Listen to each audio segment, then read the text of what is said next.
The Bell, the Book, and the Spellbinder by Brad Strickland, Chapter 10. Blast it, grumbled Professor Childermass, peering out the front window for the 15th time. Where is Charlie, anyway? It was the first Wednesday evening in May, 3 days after Johnny's run-in with Fergie. Johnny had told the professor about how Fergie's voice had changed, how he sounded as if he were putting on a British accent, and as soon as Johnny blurted out the story of what he had found in Fergie's closet, the professor telephoned Dr. Coote. Dr. Coote had spoken to Johnny and had asked him to describe the strange book exactly, down to the last detail. Then he murmured, "Oh dear, this is worse than I feared." The professor and Dr. Coote conferred for a long time after that. Then Professor Childermass had sent Johnny home. That was the beginning of days of worry. Monday hadn't been so bad because it was the day of the May procession at St. Michael's School, and Johnny had been able to forget about his problems while singing in the choir and watching an 8th grade girl crown the statue of the Blessed Virgin with a wreath of flowers. He had breathed the fragrant aroma of the Digritia incense in the old church, had felt the joyful music calm him. Afterward, he paused to light a candle for his mother before leaving the church. Johnny had said a prayer for his friend Fergie. Unfortunately, the calm mood did not last. Tuesday was bad, with Johnny as jumpy as a cat. He could not keep his mind on his lessons, and Sister Teresa, his science teacher, had snapped at him most uncharacteristically. By Wednesday, he was a nervous wreck. He told Sarah everything, and she commiserated with him. So after dinner that evening, Johnny had called her, and she had come over to play chess with him. She wasn't terribly good at the game, but she was learning. Johnny won the first game, and had been setting up the board for a second, when Professor Childermass walked into the Dixons' dining room and asked the two young people to step over to his house. As they crossed the street, he explained that Dr. Coote had made some important discoveries and was on his way to Dustin Heights right that minute. That had been nearly an hour earlier. Johnny and Sarah had been sitting in the professor's living room ever since, and the professor was pacing the floor with growing impatience. Finally, at 1 minute past 8 o'clock, a car creaked to a halt, and the professor rushed over to the window. "At last!" he muttered. He hurried to the front door, and a moment later ushered Dr. Coote in. Dr. Coote carried a briefcase, and, though the night was warm, was wearing an overcoat and his battered old Homburg hat.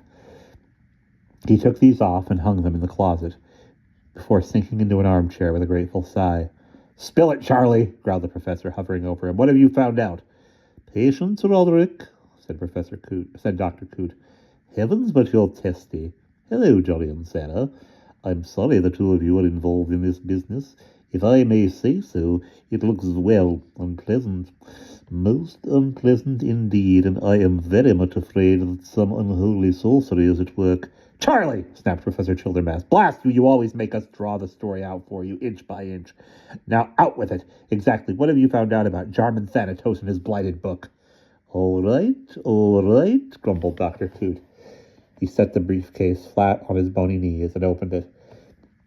He shuffled through a stack of photocopies inside and pulled out a folder, which he opened. It held a sheaf of handwritten notes on loose paper, and he began to leaf through these. "First of all, the name Thanatos is undoubtedly a false one." Professor Childermass stared down at his friend. Then he stalked to a chair, collapsed into it, and very distinctly counted to 10. Then he exploded. "Of course it's a false one!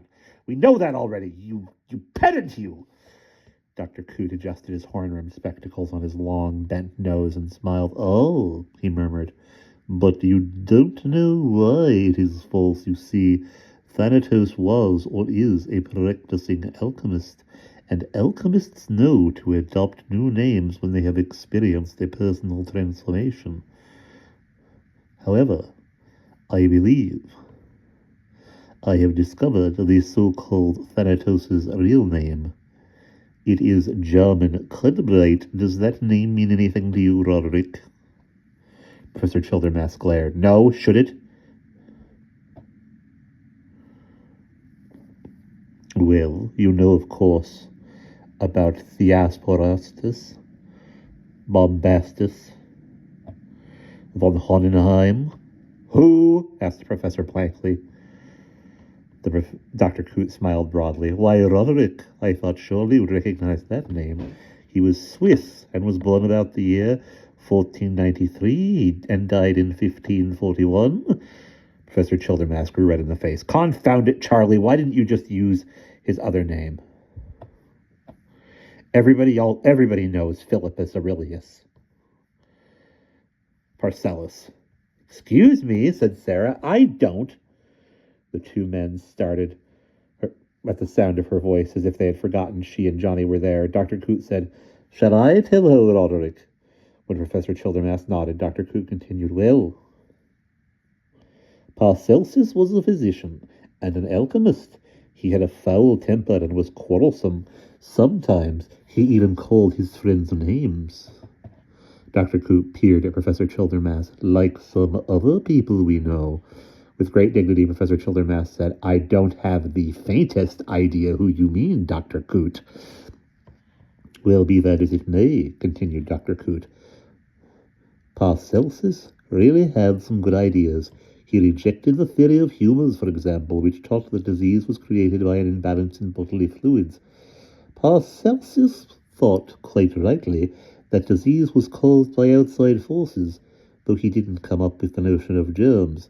Anyway, he was also an alchemist, and he hired a number of assistants, most of whom stayed with him for only a short time. One of them was a young Englishman named Jarman Cudbright, and he was different. Together, he and Paracelsus spent several fruitless years searching for the Philosopher's Stone. Do you know what that is? Sarah did not answer. Johnny said, It was kind of a magic stone that would change lead into gold, wasn't it? Yes, said Dr. Coote slowly, except it was supposed to possess other virtues as well. It could confer great longevity, for example, and it could cure illnesses, at least according to some authorities. Anyway,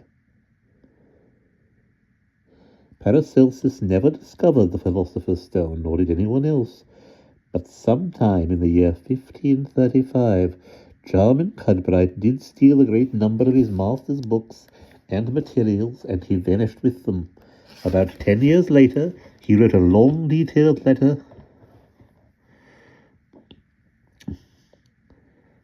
to Michel de Nostradame, better known as the French prophet Nostradamus, in which he discussed the secrets of foretelling the future. Cudbright turned up a few years after that in Great Britain, where he worked for some time with the magician Dr. John Dee. A few documents mention him during the early part of the 17th century. Then Cudbright disappears from the records until, Dr. Coote shuffled through some papers, until the 1720s, when he turns up again, alive and well. Preposterous, snapped Professor Childermass. Yet true. An astrologer and magician named Jarman Cudbright, who by that time was calling himself Dr. Thanatos, was an associate of the notorious Count Alessandro di Cagliostro. You see what this means, of course. That Jarman Cudbright found some way of living forever, said Sarah slowly. Well, at least of living for a very long time, responded Dr. Coote. Now the odd thing is that the descriptions of Jarman Cudbright, or Thanatos, or whatever he calls himself, always disagree about his age. He looked younger in 1617 than he had 25 years earlier. By 1722 he was described as an aged man, and yet in 1758 he was a youth of 20, and when he boarded the Akron to sail from London to Charleston in 1794, he was described as being about 60. Actually, he would have been 56, but some people— Please, Charlie, groaned the professor, get to the point, won't you? Very well, said Dr. Coote, with an irritated glance at his friend. On one occasion, right around the year 1778, Cudbright, or Thanatos, or whatever you want to call him, was present at a meeting between Count Alessandro di Cagliostro and Comte de Saint-Germain. They were another two notorious alchemists and magicians, and the three of them discussed the elixir of life, and a ritual by which a man could extend his lifespan to 5,557 years by periodically rejuvenating himself. My theory is that the ritual worked. Now only a garbled account of the process has been preserved. A garbled account of garbage, said Professor Childermass with a sneer. Then, before Dr. Coote could reply, he said, "Oh, Charlie, don't jump to conclusions about magic and hocus pocus. I think I know exactly what happened. There isn't just one Jarman Thanatos. There's a whole bunch of them, father and son, over the generations. Doesn't that seem reasonable to you?" "No," said Dr. Coote. He handed a couple of sheets of paper to the professor. "Because I have here photographic reproductions of two letters he wrote more than 250 years apart. One letter is in French, and the other in English, but you can plainly see the handwriting in both is exactly the same. Beyond any question, they were both written by the same man." "Then how do you explain it?" asked Johnny, feeling a cold spot deep in his gut. "I can only guess," replied Dr. Coote, "and my guess is pretty horrible. It's based on the case of Randolph Roberts, a Boston boy who seems to have been kidnapped in the early years of the 19th century. He was about 14 or 15 when he vanished. His parents were well-to-do, and they spent a year looking for him, running down every lead. At last they received a letter that told them their son was still alive and was in Charleston, South Carolina.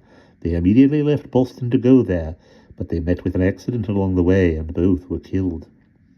Their will left everything to their son." "Well," asked Professor Childermass, "was the boy alive?" "A boy was alive," responded Dr. Coote. "He was found in a Charleston jail and brought back to Boston. He didn't look exactly like the Roberts boy. His head was shaved and he was thinner. At any rate, people assumed his ordeal had changed his appearance. He told a wild tale about having been shanghaied by the crew of a sailing ship, then falling from a mast, hitting his head and getting amnesia. Anyway, he had no relatives left, so he was put in an orphanage until 1811, when he turned 21 and inherited his parents' money. At that point, he moved away from Boston and vanished from the records. But there is another odd wrinkle to the story. In 1805, a few weeks after the young man returned to Boston, another Randolph Roberts showed up in Charleston, insisting that he was the legitimate heir to the estate.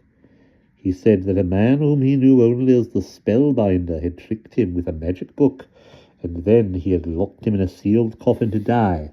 But he had managed to escape. Of course, no one believed him. "Why not?" asked Sarah. Solemnly, Dr. Coote said, "Because this Randolph Roberts was a sick old man in his 60s, that's why. He was put into some kind of institution, and he died within a year." Professor Childermass sprang up from his chair. "Good God, Charlie, if you're suggesting what I think you're suggesting, this is horrible. Do you mean that Jarman Thanatos is some kind of a time vampire?" "What?" asked Sarah, sounding completely flummoxed. Professor Childermass waved his arms. "Well, isn't it obvious? This Thanatos character waits until he begins to grow old, then he causes some poor boy to fall under his spell. Somehow or other, when the time is right, I don't know exactly, he steals their youth away. He becomes young while they grow old and doddering, and then he starts all over again." Dr. Coote nodded slowly. "Yes," he said, "that's what I feel is happening here. It seems to take some time to work, half a year or so usually. After that, well, I think the boy dies of old age, and Jarman Thanatos lives out the span of life the boy normally would have had. I'll wager that if you checked, you'd find a whole string of kidnapped boys in Europe and America over the ages. Even more, I dare say. Each and every one of them was a loner, without close friends. So this time, Jarman Thanatos just might have slipped up, because Fergie does have friends who care about him and who are willing to fight for him. I only hope our discovery is not too late." Johnny shivered. He thought of his friend Fergie growing supernaturally old, becoming stooped and bony, his hair turning white and falling out. "We have to do something," he exclaimed. "We do indeed," said Professor Childermass decisively. "I'll be painted orange and called a pumpkin before I'll let that wretched wizard get away with this. But how the blazes do we fight him?" "Or we do indeed," said Professor Childermass decisively. "I'll be painted orange and called a pumpkin before I'll let that wretched wizard get away with this. But how the blazes do we fight him?" "There is only one way," replied Dr. Coote. "The book that Johnny saw, the Book of True Wishes, I think it is, he called it, is the key. That is undoubtedly a grimoire, a collection of terrible magic spells, very likely As each one is completed, it increases the magician's hold over Fergie. In order to free our friend, he will have to destroy that book before it has completed its fiendish work. I'll rip it to shreds, declared the professor. I'll turn it to mush. I'll strip it to its covers and then use it to start a bonfire. Dr. Coote shook his head. You will do no such thing, Roderick. In the first place, it's bound to have protective spells on it. I doubt you even could harm it physically. Very likely something disagreeable would happen to you first, like the attack from those locusts you told me about. The only person who can really destroy the book is Fergie himself, or Thanatos. And of course he wouldn't do it. But there is a catch. What's that? Asked Johnny. Spreading his hands, Dr. Coote said, well, usually these things can be destroyed in only one way. Fergie might not be able to, say, burn it at all.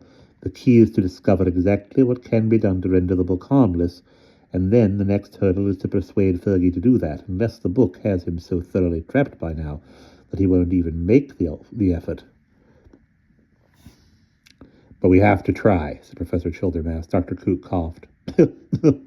Of course you do, he said. Otherwise, Fergie and his family will die. His family? Johnny heard his voice squeak in alarm. Turning toward him, Dr. Coote added sadly, yes, of course. That is the pattern you see. A boy vanishes, his family seeks him, and then the family dies too, leaving no trace. I'm afraid that unless you act very quickly, all the Fergusons are doomed. Just then the old Waterbury clock, back in the kitchen, bonged the half hour. The chime wasn't really loud, but everyone jumped, then looked at each other, eyes wide with fear. The clock had sounded too much like that other bell, the one in the belfry of the Spellbinder house. They all knew they were up against a force that was powerful, dark, and entirely evil. And that is the end of Chapter 10.